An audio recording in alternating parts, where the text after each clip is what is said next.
like Klaeysen. And then we have community space. So like this, where you get to know your neighbors, we try to create community, engage with case management to get folks housing. So the folks we're moving in, I can just let you know, are over the age of 55. That might not sound that old, but if you've lived on the streets, that lowers your life expectancy about 17 years, and they're experiencing health conditions similar to somebody closer to 70. We will have nursing on site and case management. Most folks are on SSI, so they're getting about $800 a month. So we have to find a subsidy because they can't afford your average rent here. So we're trying to connect them to a longer term subsidy so they can afford their rent ongoing. So just wanted to give like some basics because I feel like we skipped that. Did you say that it's going to open in December? Well, that's a good question, right? That's what Charles said. We are not, I am not in control of the construction or any of that. So I can't speak to how the timeline might slip. And y'all have pointed out some things about the site, right? There's some folks right out front. We're not going to move in some elderly disabled folks until the city addresses that. I know Charles's shop is working really hard to get the site ready for us. We have things we need, like I said, community space needs to be available. We, for our organization, we're really into site security. So when somebody comes to their shelter home for the time being, they can feel like other folks that don't belong there aren't going to be there. So we're taking care of that with some site planning that the county's designing for us. So right now, we're set to move in December. I could imagine that might slip a little, but I'm looking at Charles and he gives me an update every week. So we'll see. So what are you doing with the encampments that are around that area? If you won't allow your clients in, what are you gonna do? We haven't had that question answered yet. Yeah, hello. As I mentioned earlier, I do, as part of the Human Services Department in Seattle, sit on the Unified Care team along with Tom. And this is a really interdepartmental group that brings together various departments throughout the city to deal with encampment response. The scope is very large, admittedly. As you can see, the mayor has launched a website kind of detailing the progress the Unified Care team is making, the impact, the scope of the issue as well. You can kind of track this as it goes, and there are many sites throughout the entire city we're working with. I'm sure that is one of them in particular, working with the county on this to work ahead of the site opening. And I think important to note as well to talk about homelessness and trying to connect people with resources. When we do respond to sites, we need to be able to offer folks shelter at those sites, which is what the HOPE team does. And it does come down to resources as well, and just managing which sites we can get out to when and do so in a coordinated response. Tom, is there anything to add to that? Robin back here has got a question. Go ahead. I was just going to say, you know, we're well aware of the encampments. It's been a chronic encampment location for some time, some extended amount of time. It's been removed multiple times and has come back. And that's an issue we're always facing. The city is how to ensure that encampments do not return. I think that with the advent of the new modular, whatever thing is going in, it will advance the need to move it sooner rather than later. But we do need to have the resources, the housing resources, to be able to offer people a real alternative to take in order to make that resolution happen. To come to that resolution. So my name's Robin, and my question is part with the new senior or 65 and older shelters that are going in. I'm curious, is it a low barrier, minimum barrier? Is it offering treatment beds or anything like that? And then also, if these Also with the, shelters that we have. You talk about security. Is that a private security firm that you guys are going to be hiring on location to keep your housed safe as well as our community safe?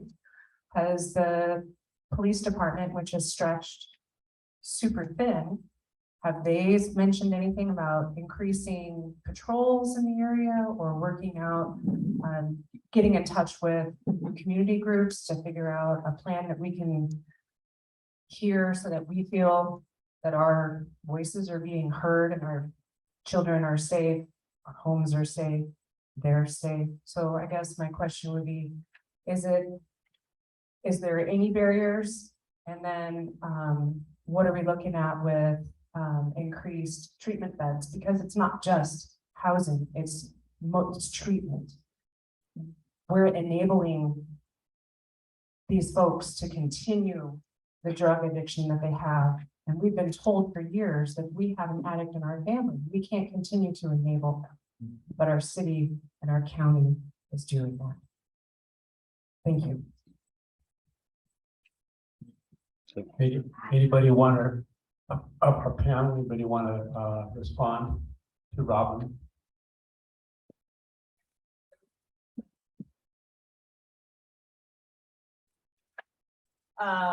So in terms of like, when we move in, how do we, make sure that like the neighborhood around us, is like, you know, well kept for the neighbors?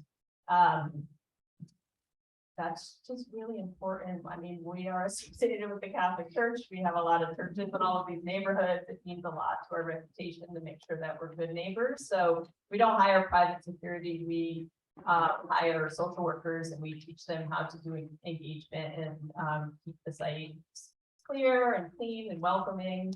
And we've done that in some pretty tough areas.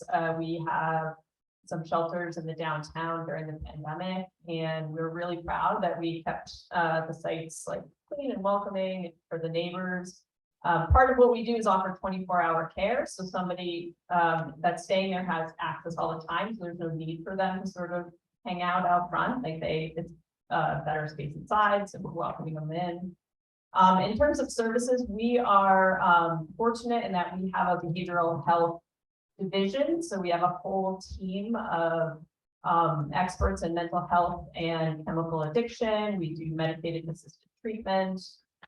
We do Medicaid billing for those services. So we're able to sort of pull from our own team those services in, and then partner with other groups around primary care. We don't do primary medical care.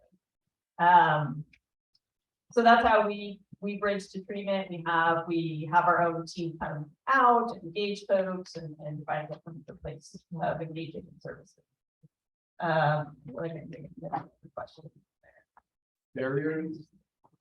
Barriers. Barriers. Oh, so in terms of welcoming folks in, we try to be pretty low barrier. So folks talk about like, can you have your pet? Sure. Can you bring your partner? Yes, of course. Can you bring stuff with you? Of course. In terms of like, if somebody is, for neighbors, the question I usually get asked is like, well, what if somebody's actively using? Well, if somebody's actively using, I think the last thing you want my team to do is to tell them to go out into your neighborhood. I think what you want is for me to be with that person and say, hey, you look like you're in a health crisis right now. How do we make sure that you're safe, get you connected to care? And then when you're able, let's have a conversation about the choices you're making, the behaviors you're engaged in, what treatment you need. So that's generally the approach we take.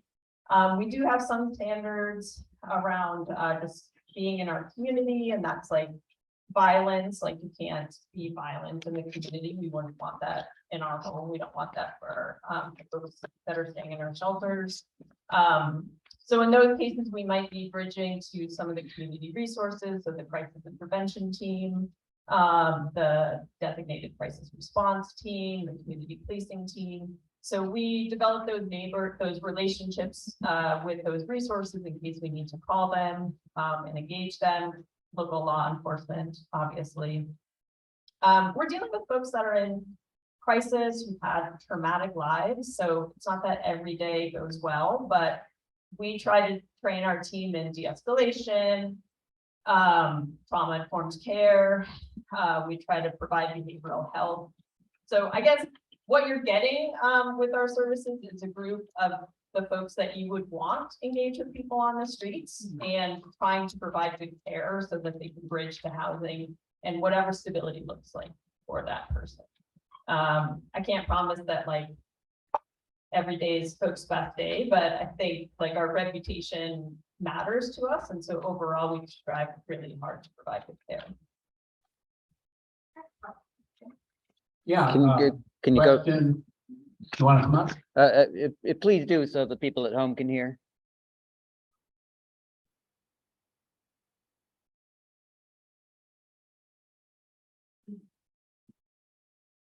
My question is, we had a homeless camp on the house for 9 months. Anyway, we're all watching. Closer with the mic. Sure, and, is that better? Yeah. Okay. I continually hear every day, we have a homeless problem. And I feel like we have a drug problem. And I don't, and when someone has a drug problem, the likelihood of them being homeless is really high. Yeah. So I feel frustrated as taxpaying citizens that we're not talking more about how much of a drug problem we have. And I guess I wonder, is that how you guys feel? Do you guys talk about it like that or not? I mean, don't you see that it's a drug problem?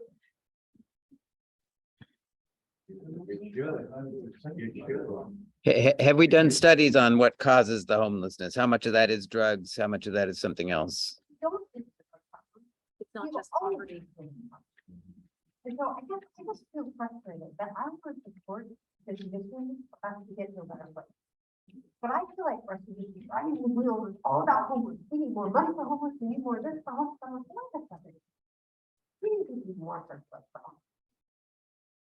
So I guess I just, for you guys being kind of the faces or the words that we get, our feedback from, it's really frustrating for a lot of people out there that have drug addicts sitting outside their house, abusing them in lots of ways. And you know, so acknowledging that more, I think would help. It's, Thank you. Simon have an answer? Anybody? I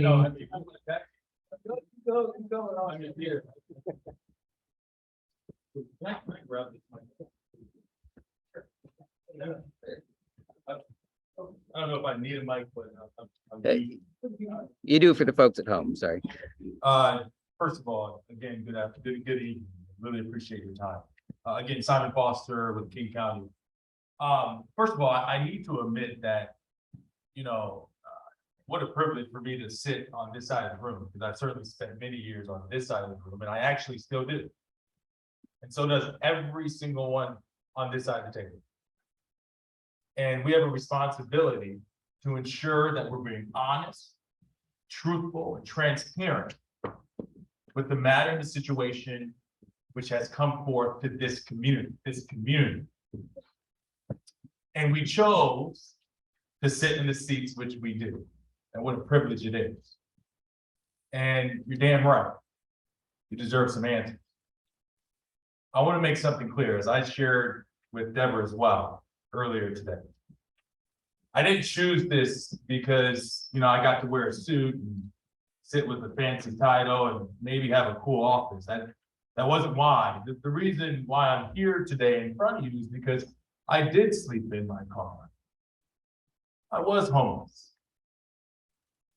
And through the grace of God and through family and through people who sit here and the people who sit here, I've been given an opportunity. More than just one. Thank goodness. And I also recognize how important safe communities are. How important you all work for your homes to keep that property value up, to make sure that your kids and grandkids can come through a safe neighborhood, to ensure that your neighbors have a safe neighborhood. That's also our dilemma and an opportunity to ensure that we serve people who are in some of the most horrific positions in their life, and at the same time, respect the people who work their tails off to ensure that they maybe never see that situation. So, with that said, what I do want to say to some of these really important questions is that we've got a great opportunity here. These folks have been working months, if not years on this. And your questions are great. And as I shared with Deborah, we have an opportunity starting right now to ensure that we solidify even a further plan and add in some of the answers to some of the tough questions that you have.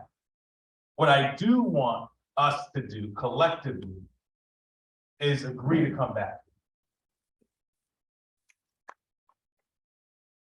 Is to come back here and say, solidify a plan and have answers to some of your questions about what's going to take place and how this community is going to stay strong and remain safe. All right, that's what I want to be able to commit tonight.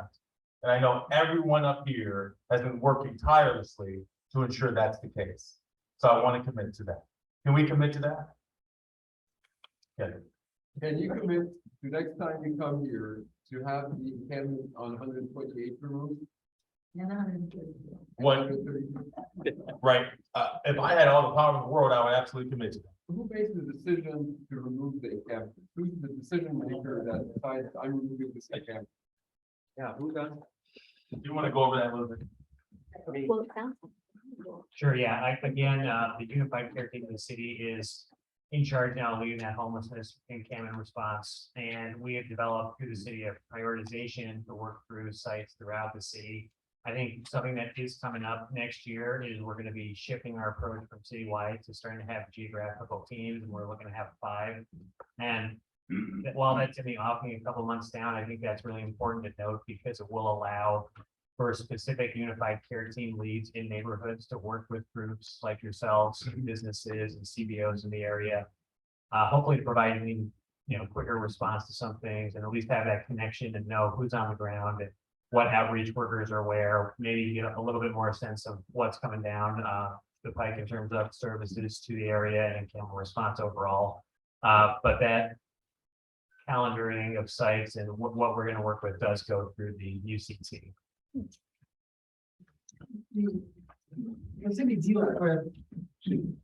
I have something to say. I like this idea of coming back. I really, I think I'm on that. These people coming back in a year, and I think, yeah, in a year's time. A year is too long. I can't think that far ahead. And think that far ahead. That seems to be the pace, people. Yeah, sure. Yeah, could you,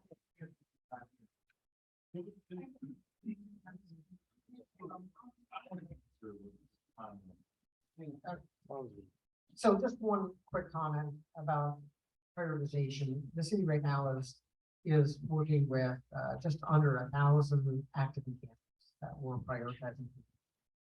And this is one of them. I can tell you that if Dan is saying she's not going to open until that one encampment is removed, that puts a lot of pressure on us because we want to see that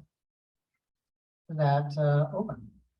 And so you will see that probably removal happening sooner than later. As for 135th, I can't respond to that. Sorry, that has. Well, yeah, And we understand from one place to the other. that happens all over the city. It's one of those You things. guys have a plan on how to deal with that? More housing. offering them more housing that people want to. I know, it's the Accept. people that don't wanna be in houses, that we need to go create a new encampment. And Thanks for sharing that. Listen, I want to commit to a time frame here. I think it's going to be important that all of us come back here shortly before we open up. And so that's soon, right? If we've got an end date towards December, we should be here in front of you all earlier than that. And I think that's important. I think committing to that is important as well. And so I think we need to have some internal conversations, but I think we can commit to that, and at minimum, commit to a message to you all as far as answering some of these questions, where these encampments will be, if they're gonna be there any longer, and when this thing is gonna open up. All right.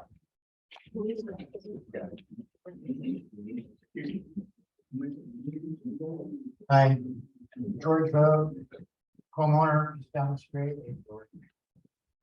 Gary, is it? Over here? Wireless microphone. Anyway, I want to kind of go on with what Deborah said, because it related to the question I had. This is my first meeting here. We've been here almost 20 years in this neighborhood. We're 2 blocks from the mess up there, a couple blocks from that. And like Deborah said, I didn't hear nothing about anything about over there on the other side of Aurora when they built that village. So it was done. I didn't hear anything about this one over here until I just happened to hear about it on next door. I didn't hear anything about this meeting tonight because I get so many notifications about the encampments around here. I shut off the notifications on nextdoor.com. And I just happened to check it tonight after I got done checking some other miscellaneous. And yes, it said, oh, meeting tonight, Holler Lake, important people here. I thought, I think a lot of us have been waiting for this. And so, like she was saying, when they moved and swept the encampment that had been there for, by the news, years behind Old Depot, and the one in Bitter Lake, that was a nightmare that we'd all been hearing about. When I thought about it, just thinking about it with my small brain, I said to myself, well, the one down there is not going to go south. We got the graveyard. They're not going to cross Aurora as well. You got the graveyard. They're not really going to go east because you're penned in by residents. I mean, when I thought about it, of course they're coming north somewhere. I told my friends, my neighbors that. I was right. The ones that are here that are with the pallet boards, the 2-story structures, the ones that are actually blocking. the Sorry, can we sidewalks, get to a question? There's a lot of people waiting and we're running out of time. They all came from down there. So I guess my question is, why weren't we notified, and are we going to be notified more in the future? And well, I support the community of houses that are around here. And I do have a partial answer too. We did have a meeting on the ones that are across Aurora, that tiny house village. Sign up on our website. There's a mailing list. We send something out every month. Or we have these meetings announced. We didn't hear at the community club about this one right here, but we have had meetings about every other homeless shelter that's here. People have come out. Thank you very much for that, but I'll let you answer the rest of his questions. Somebody. That's just the question was, why weren't we given more engagement sooner? In this area, it was really predictable that we'd be having these problems and, these units being built. We live 2 blocks away, a door flat from the house. Our club has been, I think we've been front and center and working on, the homeless issues. And we had somebody in our, let's see, was it our last meeting? I think, and he was telling, Noah, yeah, and he was telling us about some of these high rises that I think have been bought by the King County or the city for homeless people, apartments, so forth. And that sounded like a good thing. Maybe we'll just go to another question then. know anything about this one until a week before they started. Yeah, I have to say, that, it kind of got cobbled together a little bit late. I have to admit, I had some email issues myself personally. And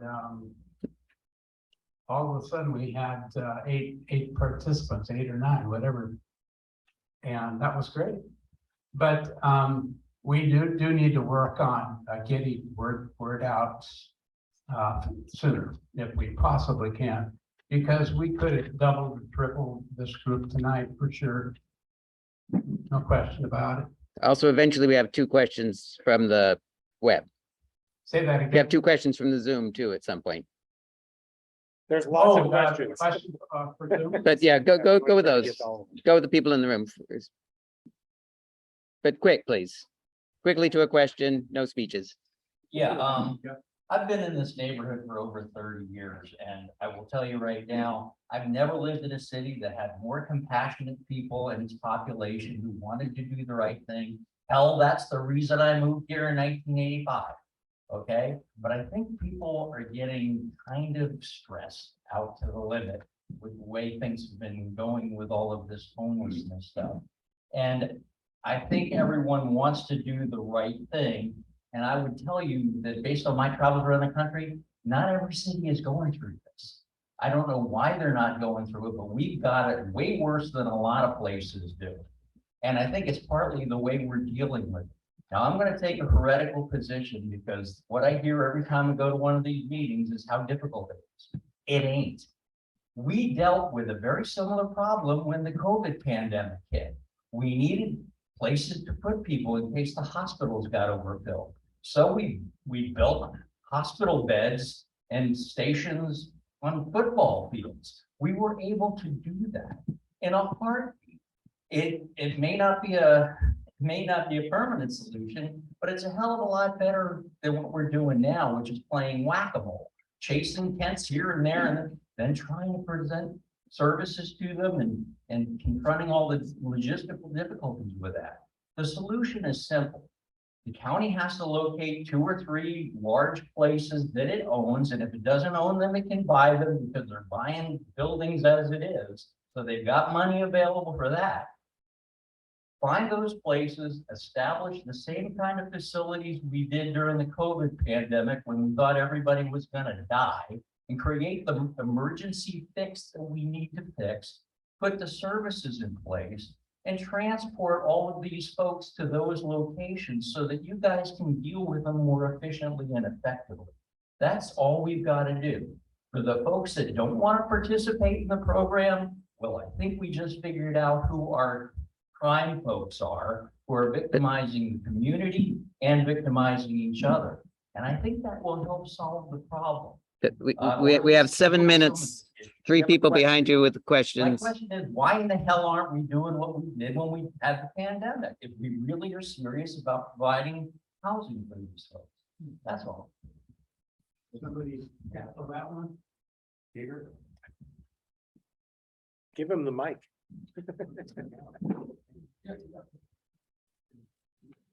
Tackle that one? Okay, so that wasn't a solution. It was an immediate stopgap. When FEMA does that in the wake of a natural disaster, tents go up, those kind of things happen. It costs a lot of money, way more money than you would think. Way more money than you would think. And if you're thinking that it would, let's just, I'm gonna put out, let's just talk numbers. New York City has a right to shelter law. Everybody who shows up in New York City in the evening and says, I don't have a place to stay tonight, is put somewhere. They spend $3.5 billion doing that every year. $3.5 billion keeping people homeless. It is not a solution. And like what I heard you saying was like a program that's more or less mandatory. And brother, that is not a solution. So like if what I heard, like I heard like that's not gonna work. Okay, we're not Because they don't want to go. Manzanita sounds like a solution to you, does not sound like a solution to me. And like let me just say, like, that is not a solution. But the Internment kind camp. of structures that you're talking about don't have durability, and they're way more expensive than you would think. Even these can I call them pallets? Mess me up there. These pallets, they're a temporary solution. They won't last for some years. But, you know, as Dan said, they're made out of, you know, they're made out of a kind of, you know, it's a temporary material. We gotta house people. And if like FEMA tents, like that was a solution to take people out of emergency rooms. But those things didn't last, and the dollar value, you know how much money the Fed's printed for that stuff? A lot. Way more money than we have to do the solution that you're talking about. The dollar value attached to what you're saying is a lot higher than you're sort of thinking. And the durability of it would be so much longer, because the problem is there's not enough housing. If we're not getting at the root, then we're gonna keep putting people there. So I just want to say, like, I hear you. One could imagine it, and in natural disasters, FEMA shows up, but those things go away pretty fast as people get reintegrated into the community. And the reason that happens is because there's enough housing to absorb them. What we don't have is enough housing for people at this price point in the marketplace, and that's what we all got to get behind on some level. So it seems to me like we're suspending a lot of the normal process with regard to how we're putting these things in place because of a purported emergency that keeps getting renewed every year. So I figure if that emergency is good enough to declare, a pandemic should be the functional equivalent, Could we have the next question? Right? Jeff, It's an emergency. Okay, there is a difference between a natural disaster or a pandemic, which is a natural disaster, and a essentially a chronic disaster, which is what we created with our housing situation. And in this community. Okay. it's drugs. So I just have a statement, which is, no, which is like, it's more of a, like, we're coming back, right? So my context, I live over behind the Lowe's on the road. So I've had an encampment for most of the summer. And today, when I left my house, there was a homeless guy with a knife between my car and me and my kids, trying to sell me a dress. I have pictures of the dress to prove it. I got all kinds of stories. Cops don't come. I have no way to direct anyone into the organization to support them. I have zero way. I have find it, fix it, and in 6 hours, medical people will show up to help with the person who's been having a mental health crisis in my backyard. So I need a number to call where someone will come and be able to help, right? And that's not for, hey, there's a guy down there, I got that. I need something of like, this guy is not okay. The cops never even reached out to me about it. That was this morning. My daughter got followed by a creepy guy and harassed. 4-hour response, right? So the question, does anybody know what he should do? So no, when we're coming back, I need a number. I, as a community member, we as community need to have a path in to engage you guys outside of this and say, hey, can you do like a services blitz in the neighborhood? Because there's a lot of new tents right in my neighborhood. You guys are getting the data right from us of new tents. I don't have a way in to say, there's a guy that has threatened loudly in my neighborhood about shooting people, right? I don't have a way to get that in. There needs to be a way to get that in because it's a different class. These aren't gonna come until it's a bad thing. I really didn't want to get into a fight with a homeless guy overnight this morning. So I got a 911 call, you can look it up. You need data. Yeah. Do I get a turn? Well, I'll grab this. Just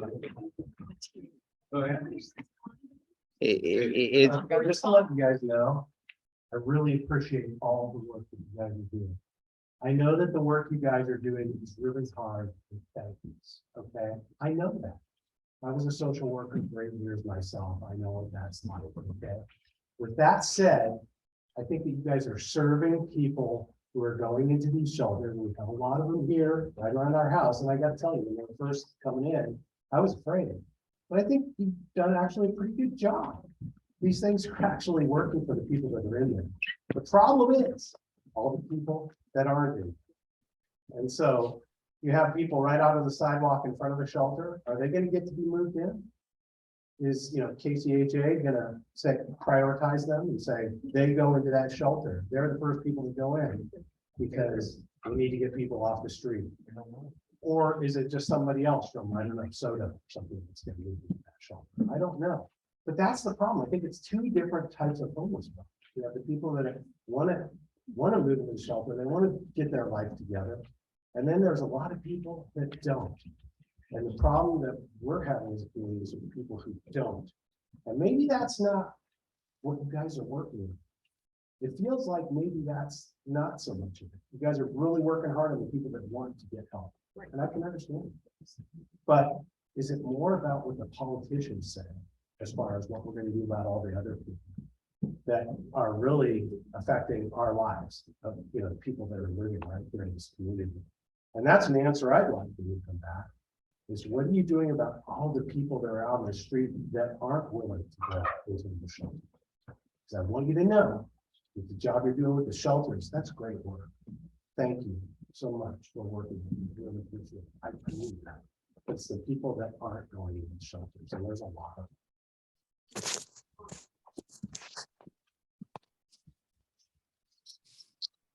Response? Tom can you give Tom the mic? The response to that, when I lived this myself, it's very Can difficult. you give him the to mic? people who don't want it. If they don't want it, what's better? My personal experience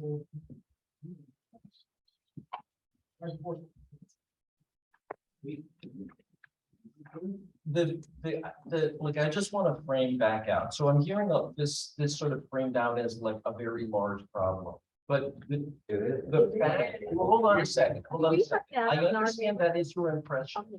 But the reality that we have is that when folks are offered a legitimate opportunity to go into a shelter that is like meets their needs, and most importantly, housing that meets their needs, overwhelming majority are going to take that, right? Because that is the goal that people have.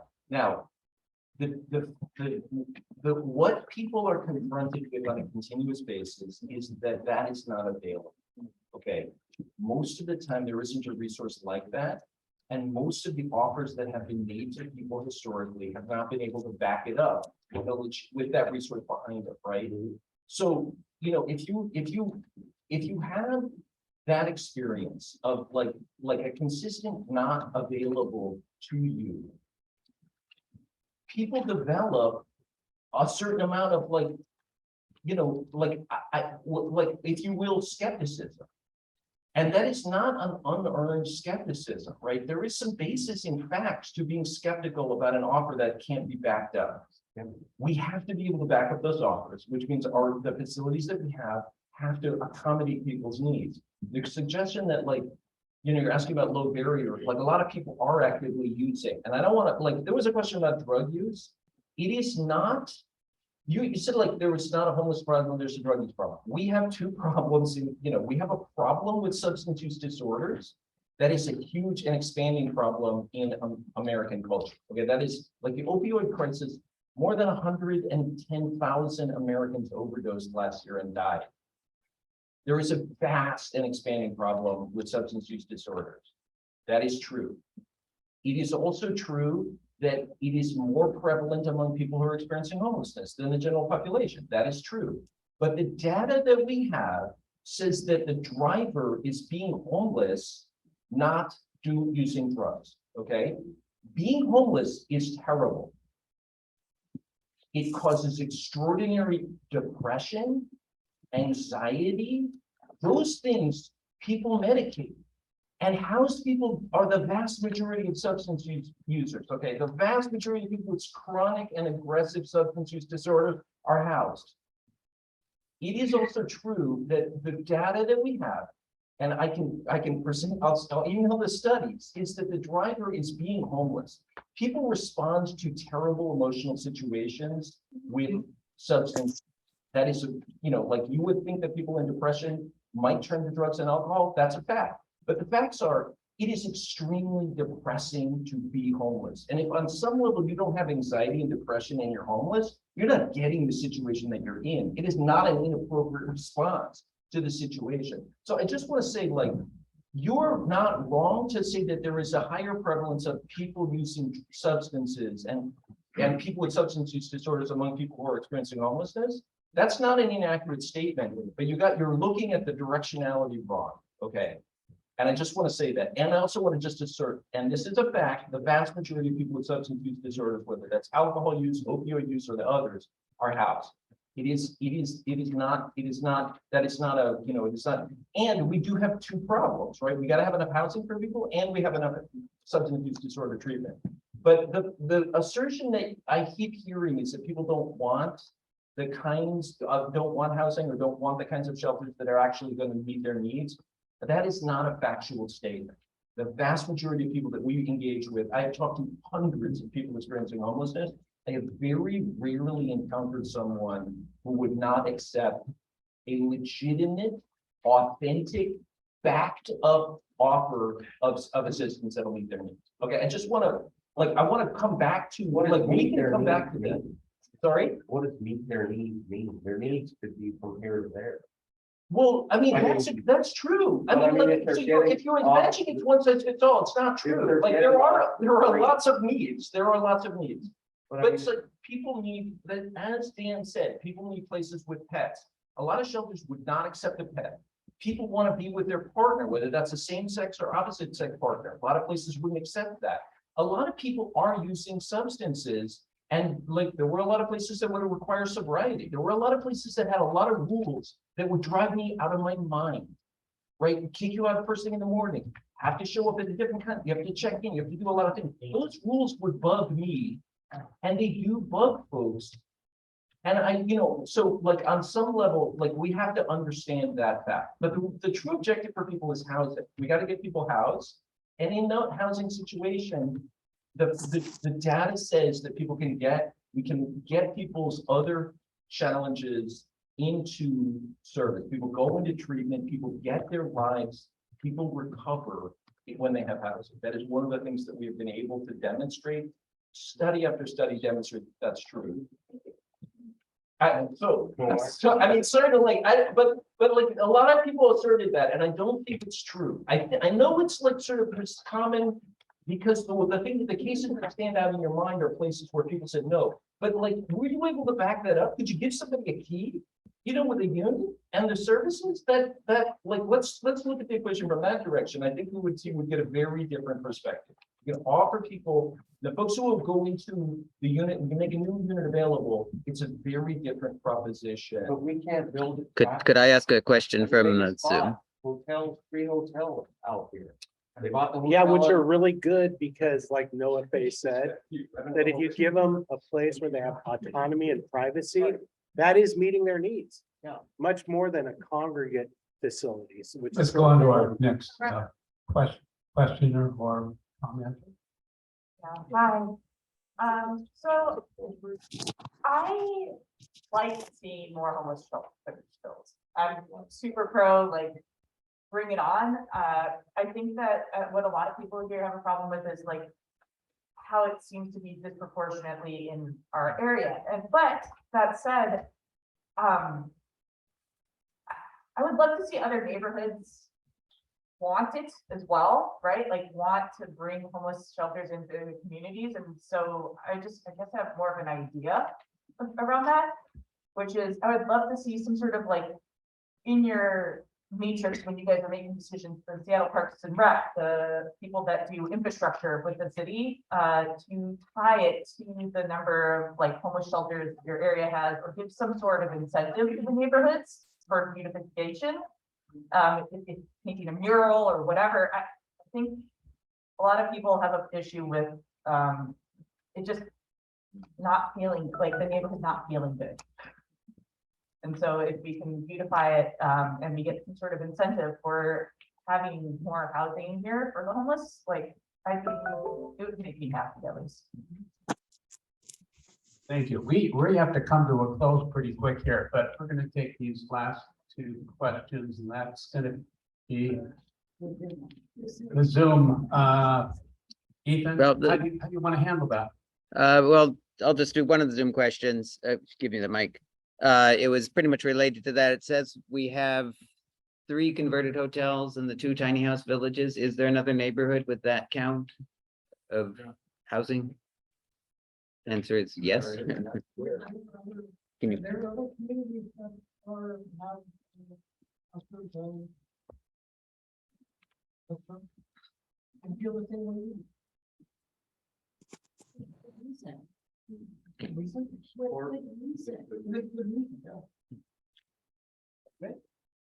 Hi, thank you all for being here and for what you do, and it's a very complicated issue. I have a question, as a community member and a neighbor, are there opportunities for helping out at the homeless shelters that are in the area in terms of either volunteer or support in some way? I like that. Well, I put my email address on, and I can pass it to my government partners if they want to do the same. Yeah, so, my email address is there if you wanna, reach out to me about any of the services we have in North Seattle. I'm happy to. Could you say it? I will make sure that Randy gets the email from the people that are up here, and then they can be posted or share it around. So you don't have to worry about writing it down. Thank you. Osbaldo, if you send them to me, I'll make sure it's published. Perfect. I'll do that. Check out the Lehigh website. They operate the tiny house village. I'm sorry, what's the name of it? Lehigh Low Income Housing Institute. They operate the tiny house village at 126. And there's ways that you can participate and volunteer there. County, you guys have anything? It is a great question, and we don't really have an organized capacity to channel volunteers, but it's one that's come up before us with the district. But essentially, we would be working with service providers like Lehigh and NCCS to connect you with the volunteer opportunities that they have. Because we're not as direct, we don't. Okay, our last question here or comment. Quick question and then a comment. Don, did I hear you say that the shelter will not open unless the encampment on 128 is cleared first? Is that correct? Or someone said that, was that right? Well, I mean, Can you? I think of it as like moving into a new place, right? And the city and the county have to get it ready for me. So I think that's part of getting the site ready. So we have a commitment from the city to clear the encampment before the shelter opens? Anyone from the city? No. So nobody's committing to removing the shelter? So, I think Dan's comment that they would like it to be accessed the best it can be as they move in is well taken, and I think that will help elevate the prioritization of that encampment for resolution, which is a nice way of saying it's going to make it higher to the list to have it removed. Because the city is committed to opening up these kind of facilities. The one caveat is that we have to have the resources to offer people in terms of housing to make that happen. Because that's required on our. But what if they refuse?